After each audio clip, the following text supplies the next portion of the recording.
सामाजिक बासंदर शिकार हेले अतिरिक्त तहसिलदार गंजाम जिला आसिका अतिरिक्त तहसिलदार सौदागर बेहरा परिवार को कूलरू बासंद कर छत्रपुर थाना परिवार पक्षर अभियोग होईछि।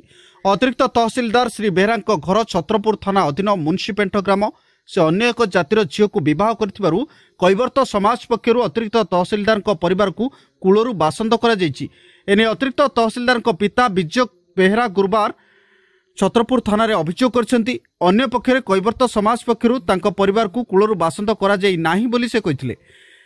छत्रपुर थाना उभय पक्ष नहीं आलोचना चलथिला। दीर्घ समय आलोचना पर मध्य कोनोसी समाधान रो बाट फिटिनी। परवर्ती समय रे कैवर्त समाज रो महासभा कर्मकर्ता उपस्थित रे घटना संपर्क रे आलोचना करा जिवो बोली जणा पड़िछि। सेपरि छत्रपुर थाना रे ए संक्रांत रे कोनोसी मामला रुजु होई नथिबा थाना अधिकारी सब्यसाची मल्ल कहिसंती।